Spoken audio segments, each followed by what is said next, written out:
My name is Mufti Menk, and I welcome you to a space of reflection, guidance, and light from the Qur'an and Sunnah. Together, we will explore the timeless lessons that shape a believer's heart, standing with honesty and trustworthiness, embracing patience and gratitude, fixing our eyes on the Akhirah, walking with humility, building trust in Allah's plan, and never losing hope in His endless mercy. These are not just words, they are anchors for the soul in a world full of distractions. Here, you will be reminded of what truly matters and inspired to live with sincerity and faith. If you wish to grow closer to Allah, to strengthen your heart and purify your journey, then this is the place for you. Subscribe now, join our family, and let us walk this path of truth together. True success begins with Iman. If the heart is not anchored in Allah, if the soul is not rooted in faith, then no matter how much a person builds, no matter how high they rise in this worldly life, everything will one day crumble into dust. Because the foundation of every believer is Iman, and without it, success is nothing more than an illusion. You can gather wealth, you can achieve status, you can hold power, but if Allah is not in your heart, then you will be left empty, restless, and broken when life reveals its trials. Allah tells us in the Qur'an that those who believe and do righteous deeds will have gardens beneath which rivers flow. This is the true definition of winning, because no worldly success, no matter how grand, can outshine the eternal success of being admitted into Jannah. When a believer builds his or her life on Iman, then everything else gains meaning. Your work becomes worship, your family becomes a trust, your wealth becomes a test, and every difficulty becomes an opportunity to draw closer to Allah. Think of a building with no foundation. The walls may look strong from the outside, the structure may seem impressive, but the first storm will reveal its weakness. This is the life of the one who has no Iman. When hardship comes, when loss strikes, when the storm of life hits, they collapse. But the believer, whose heart is firm in Allah, remains standing, because their strength does not come from themselves, but from the one who never fails. Iman is not just a word we say. It is a conviction that transforms how we live. It is knowing that Allah is with you when no one else is.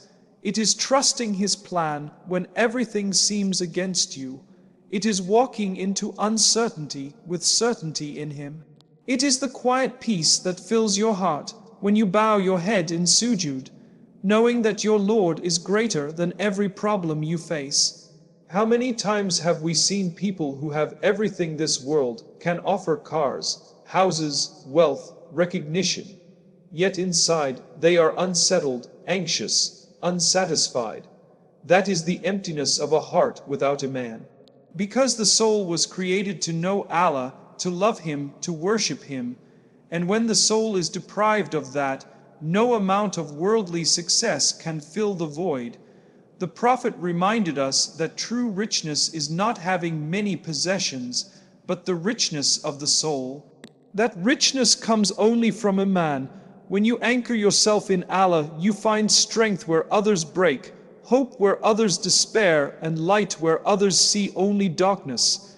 Iman is what allows you to smile in the face of hardship, because you know Allah is in control. Iman is what gives you patience when the world is rushing, because you know Allah's timing is always perfect. Iman is what lets you forgive, because you know Allah loves those who forgive. Without Iman, we chase shadows. With Iman, we hold on to light, but Iman is not static. It rises and falls, it strengthens and weakens. That is why Allah commands us to guard it, nurture it, and renew it constantly. Salah renews it, Qur'an nourishes it, Dua strengthens it, Dhikr polishes the heart, good company protects it. Every believer must protect their Iman as the greatest treasure they have, because once it is gone, everything else loses value. Sometimes Allah tests us with hardship not to break us, but to reveal the strength of our Iman. He removes what we thought we needed to show us that He is enough. He places us in difficulty to teach us that without Him we cannot stand, but with Him we can face anything. These trials are not punishments for the believer. They are reminders that success lies not in the comfort of this world, but in the strength of faith that carries us to the next. True success is not measured by how people see you, but by how Allah sees you. People may applaud you today and forget you tomorrow, but Allah never forgets the sincerity of a heart anchored in Him. That is why a poor man who prays his salah on time, who lives with honesty, who trusts Allah, may be richer in the sight of Allah than a millionaire who neglects Him. Because in the end, wealth will remain behind, status will fade, and achievements will vanish. But Iman will walk with you into your grave and rise with you on the day of judgment. Never underestimate the power of a heart filled with faith. It can turn despair into hope, weakness into strength, darkness into light. The believer walks through life with a calm assurance, not because the road is easy, but because their heart is connected to the one who guides every step. This is why the Prophet told us how amazing is the affair of the believer. Everything that happens to him is good, because with Iman, even loss is a gain, even pain is a purification, and even trials are ladders to Jannah. So when we speak of true success, we must strip away the illusions of this world and return to the essence. Iman in Allah, that is the success that never fades, the treasure that never diminishes, the light that never extinguishes. Build your life upon it, guard it more than you guard your wealth, feed it more than you feed your body, protect it as you protect your most precious jewel. For when you stand before Allah, nothing will matter more than the state of your heart and the strength of your Iman. True success begins with Iman and it ends with Allah's pleasure. Guard your salah like your life depends on it, because it truly does. Every prayer you perform is not just a ritual, it is your lifeline, your connection to the one who created you, sustains you, and will one day call you back to Him. When you stand before Allah in salah, you are standing before the King of Kings, the Lord of the worlds. You are not reciting empty words, you are conversing with your Creator. You are opening your heart, your soul, your deepest thoughts to the one who knows you better than you know yourself. Without salah, the heart begins to dry, the soul becomes restless, and life loses its meaning. But with salah, even the darkest days become bearable, and even the heaviest burdens become light. The Prophet taught us that the first matter we will be questioned about on the day of judgment is salah. If it is sound, the rest of our deeds will be sound, and if it is corrupt, the rest of our deeds will be corrupt. That alone shows us its weight and importance. Salah is not an optional act of devotion for the believer, it is the backbone of faith. It is the daily reminder that no matter how busy we are, nothing comes before Allah.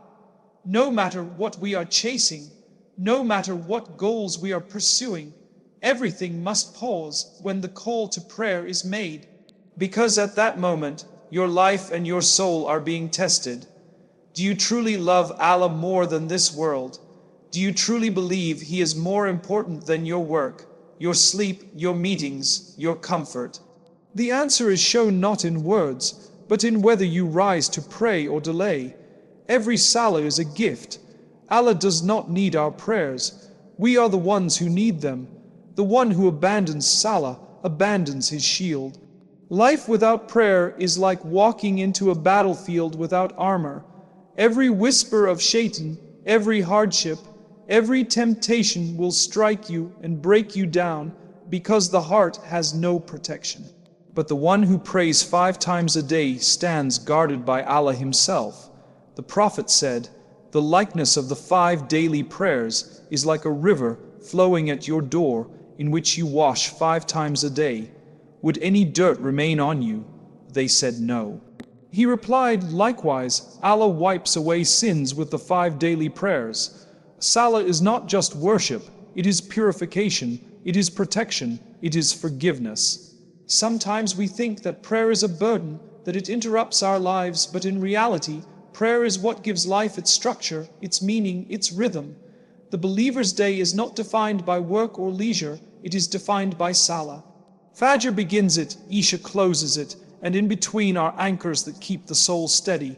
Without these anchors, life drifts away into heedlessness. You may gain the world, but you lose your connection with the one who gave it. And when that connection is lost, everything else loses its sweetness.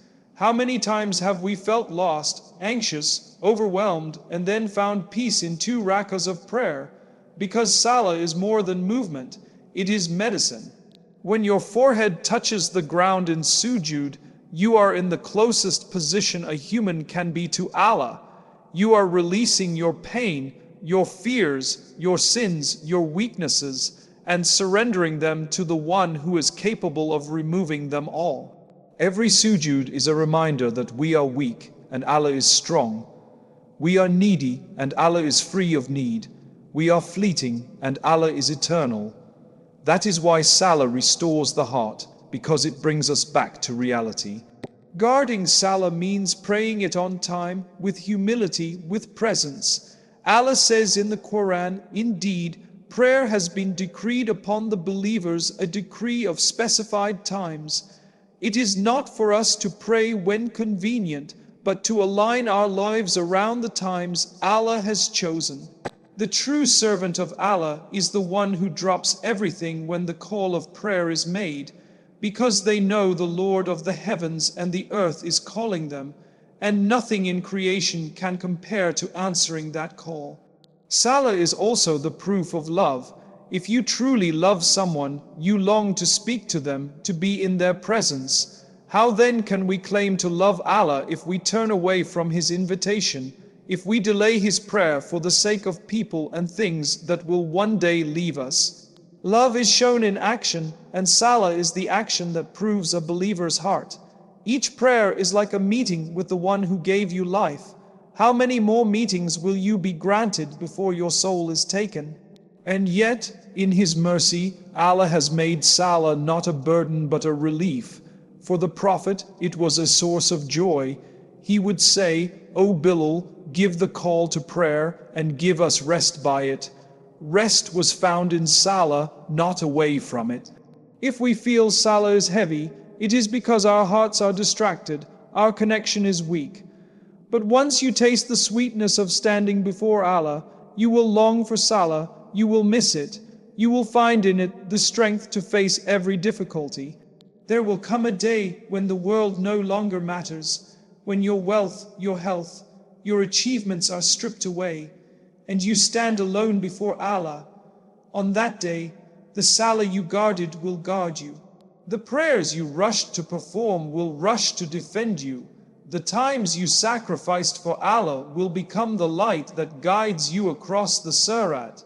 But the prayers you neglected will testify against you, and the opportunities you wasted will be gone forever. So guard your Salah like your life depends on it, because it does. Without it, your faith withers. With it, your faith flourishes. Without it, your heart darkens. With it, your heart shines. Without it, you are lost. With it, you are guided.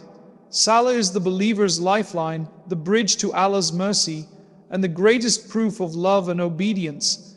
Never let anything in this world come between you and your prayer, because your prayer is what will carry you into the next world with Allah's pleasure. Value your time as a sacred trust, for every breath you take is a gift from Allah. Every moment you live is a chance to draw closer to Him, and every wasted second is a chapter of your life gone forever, never to return. Time is not something you own, it is something you are entrusted with. Each day is like a page in the book of your life, and what you choose to write on it will be read on the day of judgment. That is why the Prophet reminded us of 2 blessings that many people neglect: health and free time. These are gifts that seem small until they are gone. When illness strikes, you realize the blessing of health. When death approaches, you realize the value of time. But by then, the moments have passed and the opportunities are sealed. Allah swears by time in the Qur'an. By time indeed mankind is in loss, except for those who believe and do righteous deeds, and encourage each other to truth, and encourage each other to patience. This oath is not casual. When Allah swears by something, it is to draw our attention to its magnitude. Time is life itself. To waste time is to waste life. Every moment you let slip in heedlessness, in sin, in empty pursuits, is a treasure lost, never to be recovered. But every moment you spend in dhikr, in Qur'an, in seeking knowledge, in serving others, in prayer, is a treasure stored with Allah, preserved for eternity. We live in a world that glorifies distraction, where hours are consumed in pursuits that have no weight before Allah. Endless scrolling, idle talk, chasing what will not last, these are thieves of our time, and Shaitan delights in nothing more than seeing a believer waste his life in heedlessness.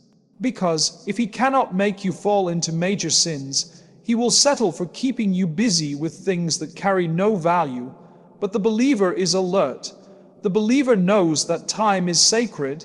The believer knows that every hour is an amana, a trust from Allah, and will be questioned about how it was used. Think of a person given a chest of gold coins with the instruction to use them wisely. Each day, the chest is replenished with a set number of coins, but every evening, whatever is not used is taken away forever. That is your life. Each day, Allah gives you hours, opportunities, moments. And once they are gone, you cannot reclaim them. How many of us spend hours in things we regret, yet cannot take back a single second, but even a small deed, if done sincerely, can outweigh hours of wasted time. A single Subhanallah, a single ayah recited, a single smile to a brother or sister can echo into eternity. Time is also a witness against us. On the day of judgment, the hours and days will testify. This servant spent me in obedience. This servant wasted me in heedlessness. And what excuse will we have when Allah asks us how we used the youth He gave us, the health He blessed us with, the hours of free time He entrusted us with? The Prophet said, "Take advantage of 5 before 5, your youth before old age, your health before sickness, your wealth before poverty, your free time before you become busy, and your life before your death." This is a call to urgency, because none of us knows how many pages of life we have left, but valuing time does not mean abandoning rest or lawful enjoyment. Islam is a balanced way of life. It means recognizing that every moment has weight and using it in ways that please Allah. Even sleep, if done with the intention of resting to worship better, becomes worship. Even work, if done to provide halal sustenance, becomes worship. Even time with family, if filled with kindness, becomes worship. The key is intention. With the right intention, the ordinary becomes extraordinary, the temporary becomes eternal. One of the tricks of Shaitan is to make you believe you will have more time. I will change tomorrow. I will pray properly later. I will return to Qur'an after this phase of life. But tomorrow is not guaranteed. Death does not wait for old age, for retirement, for when you are ready. It comes suddenly, and at that moment, the only time you have is the time you already spent. That is why the wise believer treats each day as if it may be the last. Not with despair, but with urgency, because if this is your final page, let it be written with dhikr, with salah, with Qur'an, with kindness, with sincerity. When you value time, you value your soul. You protect it from drowning in heedlessness. You fill it with light. You prepare it for the day it returns to Allah. And when you stand before Him, every moment you cherished, every second you used wisely, will come back as a friend, as a witness, as a light guiding you to Jannah. But every moment wasted will return as a regret. That is why we must ask Allah constantly, O Allah, bless my time, make it a means of drawing closer to you, protect me from wasting it in what displeases you. Life is short and the journey is swift. The grave awaits and the clock is ticking. Every day, every hour, every breath is either for you or against you. Let not the days slip through your fingers while your heart is heedless. Guard your time as you guard your wealth. Cherish it as you cherish your health. Invest it as you would invest gold, because once it is gone, there is no return. Value your time as a sacred trust, and let every moment be a step toward Allah's mercy and His eternal reward. Stand with honesty and trustworthiness, for these are not just noble traits, they are the very essence of faith. A believer's word is his bond, his promise is his covenant, his honesty is his honor. When a believer speaks, people should know that truth has been spoken. When a believer makes a promise, people should trust it will be fulfilled. When a believer is entrusted, people should feel secure, knowing that their trust is protected.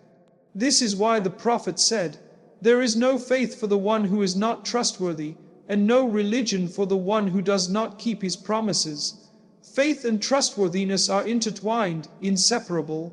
To be dishonest is not just a flaw of character, it is a weakness of faith. Allah loves those whose hearts are pure, whose tongues speak truth, and whose dealings are clean. In the Qur'an, Allah commands us to be with the truthful, for truth leads to righteousness, and righteousness leads to Jannah. Lies, on the other hand, lead to sin, and sin leads to the fire. The Prophet warned us that a person continues to lie until he is recorded with Allah as a liar. Imagine being written in the records of Allah not as a believer, not as a servant, but as a liar. How heavy a loss that would be. Honesty then is not a choice of convenience, it is a path of salvation. Trustworthiness is one of the hallmarks of the believer. Before the Prophet was given revelation, before he was known as the messenger of Allah, he was known among his people as Al-Amin, the trustworthy one. His reputation was built upon honesty and integrity, long before the Qur'an was revealed. That is a lesson for us. People may not always see your acts of worship. They may not know how much Qur'an you read, or how much you pray in the night, but they will know if you are honest, if you keep your promises, if they can trust you. Your character is a reflection of your faith.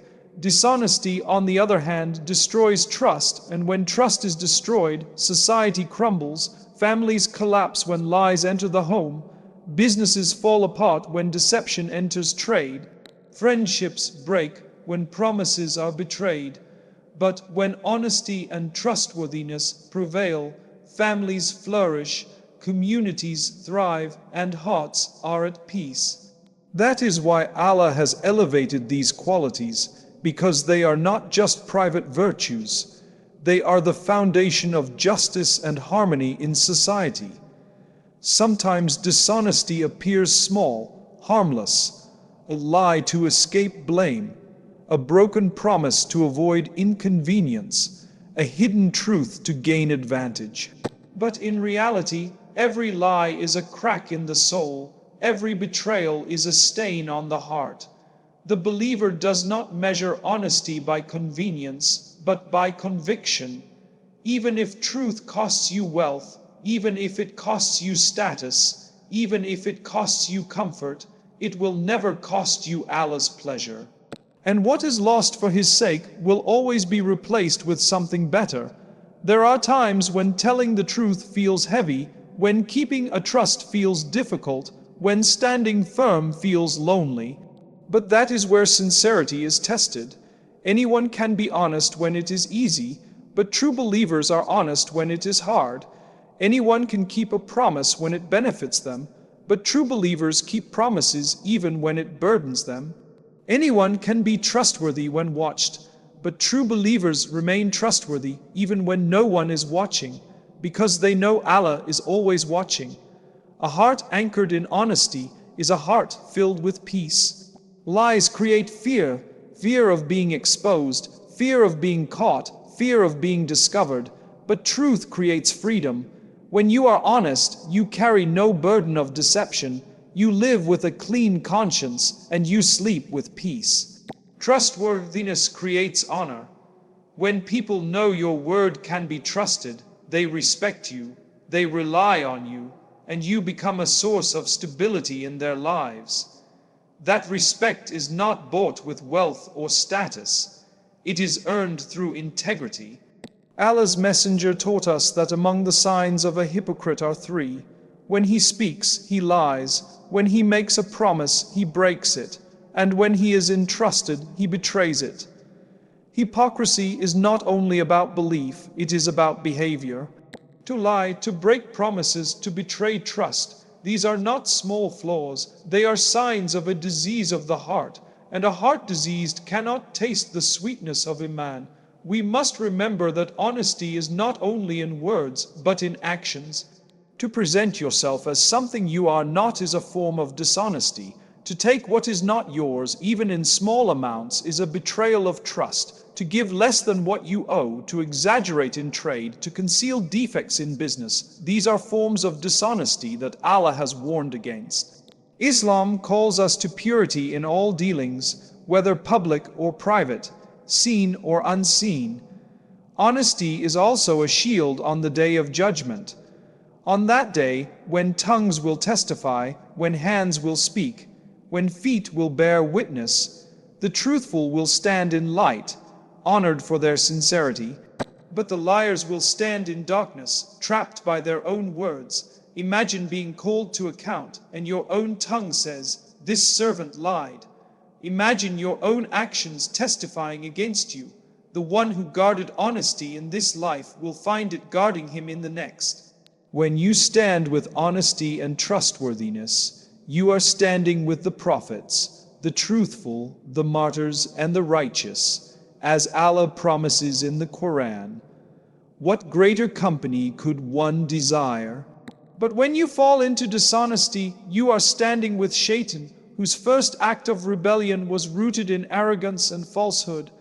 Choose carefully which path you walk, for every word spoken, every promise made, every trust kept or betrayed is written and will be brought before you. Life is short, and every day is a chance to prove who you are, not just in prayer, not just in fasting, but in the truth of your words and the trust of your actions. Stand firm even when it is difficult. Be honest even when it costs you. Be trustworthy even when no one notices, because Allah notices, and His pleasure is worth more than anything this world can offer. Stand with honesty and trustworthiness, for the believer's honor lies not in wealth or power, but in the purity of his word and the integrity of his heart. Patience and gratitude are not just virtues to be admired from a distance. They are the very essence of a believer's journey through life. Every one of us will face moments that test us, moments that seem heavy upon the heart, when loss, pain, or disappointment clouds the soul. And every one of us will also witness moments of ease, comfort, and blessings that warm the heart and fill it with joy. The believer does not sway helplessly between these two states. Rather, he carries with him the wings of sabr and shukr, and with them he soars above every circumstance, moving closer to Allah with every beat. Sabr is not weakness, nor is it a passive surrender to pain. True sabr is strength, it is dignity, it is trust in Allah when the road seems blocked and the night feels endless. When the Prophet lost those most beloved to him, he did not complain against Allah's decree. He raised his hands and sought comfort in his Lord. This is sabr, not the absence of tears or grief, but the refusal to let hardship drag you away from Allah. It is to bear what you cannot change with the conviction that Allah's wisdom is greater than your understanding. When sickness strikes, when wealth is lost, when relationships break, the believer whispers in his heart, Inna lillahi wa inna ilayhi raji'un. We belong to Allah and to Him we return. That whisper is not defeat. It is the strongest declaration of faith. And when Allah lifts the hardship, when ease returns, the believer does not forget. He does not act as though blessings are his own doing. He bows his head in gratitude, for shukr is not just a word spoken on the tongue. It is the acknowledgement that every breath, every morsel of food, every moment of joy is from Allah's mercy. Shukr is to use your blessings in the way Allah loves. If He gives you wealth, you spend it in good. If He gives you health, you use it to worship. If He gives you knowledge, you share it. Gratitude transforms every blessing into a means of drawing nearer to Him.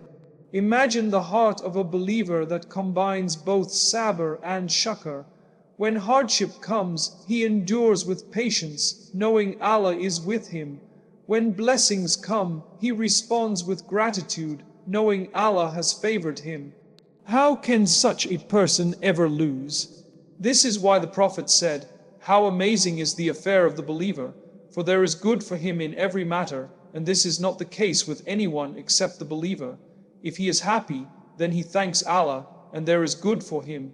If he is harmed, then he shows patience, and there is good for him." What a gift that no matter what the decree may be, the believer always finds a way to rise. But patience and gratitude are not easy. They require training of the heart. Sabr is tested in the moments you want to lash out, to despair, to give up hope. It is tested when you are waiting for an answer to your dua and it feels delayed. And shukr is tested in the moments of ease, when arrogance tempts you to believe you achieved success on your own. Both require vigilance. Both require humility, and both are rewarded in ways beyond imagination. Allah promises that those who are patient will be given their reward without measure. He promises that the grateful will be given increase. Can there be a greater motivation than knowing that your patience in tears and your gratitude in smiles both lead to endless reward from your Lord? Patience and gratitude also transform relationships. When you are patient with others, you forgive more easily, you let go of grudges, you bear their shortcomings with kindness. And when you are grateful to people, you appreciate them, you acknowledge their efforts, you make them feel valued. The Prophet taught us that the one who does not thank people has not truly thanked Allah. Sabr and shukr do not just elevate you in worship, they elevate you in character, making you a source of comfort and goodness to those around you. Sometimes patience feels like silence, sometimes gratitude feels like tears, and sometimes they both come together in the same moment. When you pray in the depths of the night, whispering your pain yet thanking Allah for the chance to bow before Him, that is the highest form of worship. When your heart is broken yet you still say Alhamdulillah, you are carrying the light of faith that even the heaviest storm cannot extinguish. And when blessings surround you but you still remember the giver, you are proving that your heart belongs to Allah, not to the fleeting gifts of this world. So every believer must ask, am I holding these two wings? Am I patient when tested? Am I grateful when blessed? Or do I lose myself in despair and arrogance? Life is short, and trials and blessings will come in waves. But those who train their hearts to meet each wave with sabr and shukr will never drown. They will rise and they will soar, carried by the mercy of Allah toward His eternal promise. May Allah make us of those who, in hardship, say with conviction, Allah is sufficient for me, and in ease, say with sincerity, all praise is for Allah. May He grant us the wings of patience and gratitude, and may they lift us above every trial toward His everlasting mercy. My beloved brothers and sisters, one of the most powerful reminders that softens the heart and awakens the soul is to fix your eyes on the Akhirah. To remember that every single step you take, every word you utter, every intention that rises within your chest will one day stand before you when you are resurrected, Life is fleeting, wealth comes and goes. Health fades, beauty withers, status changes, people praise you today and forget you tomorrow. But the day when you stand before Allah, none of that will matter. On that day, the only question is, did you live for Him or did you live for the world? We busy ourselves chasing wealth, possessions, positions and followers, as if these things will be carried with us into the grave. Yet the grave is a lonely place. None of your wealth will accompany you. None of your status will stand beside you. Not your spouse, not your children, not your friends. Only your deeds, written with precision, will walk beside you in that dark chamber.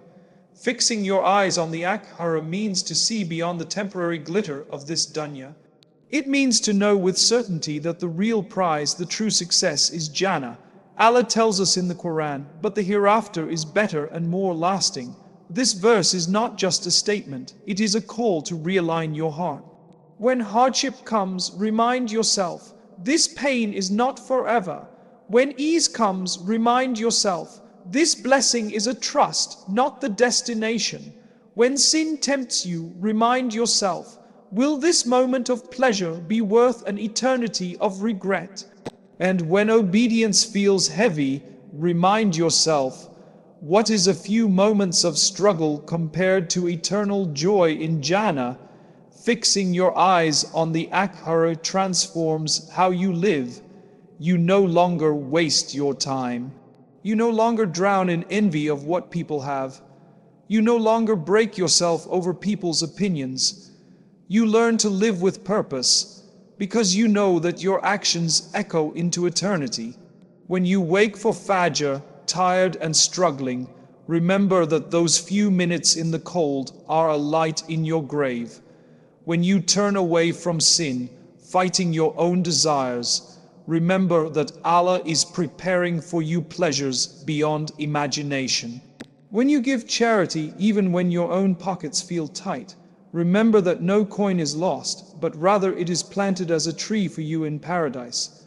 The Prophet once drew a line in the sand and said, "This is man." Then he drew another line far away and said, "This is his hope." Then he drew shorter lines between them and said, "These are his obstacles, and if one misses him, another will." Life is short, death is near, yet we plan as if we will live forever. Fixing your eyes on the Akhirah is to bring your hopes closer to your reality. It is to realize that the moment the angel of death arrives, no excuses will be accepted, no extensions will be given, the time will be up. But for the believer who lives with the Akhirah in mind, death is not a terror, it is a reunion. It is the door to meeting Allah. It is the bridge to everlasting peace. It is the moment when every tear you shed in patience, every prostration you made in humility, every secret deed done for Allah alone will come alive before your eyes.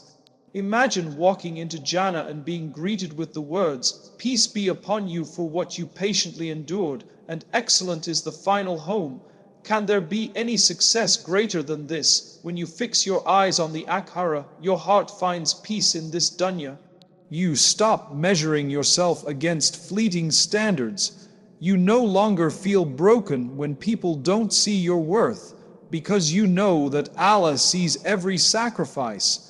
You no longer crave the spotlight of this world, because you are working for a light far brighter in the next. The Akhirah becomes the compass of your soul, guiding you through every storm, through every temptation, through every test. The Prophet told us, "Be in this world as though you were a stranger or a traveler." A traveler does not build palaces on the road, nor does he become attached to every inn. He knows he is passing through, moving toward his true home. So too is the believer, walking through this dunya with eyes fixed on the horizon of eternity. Let your actions remind you every day of that, standing before Allah.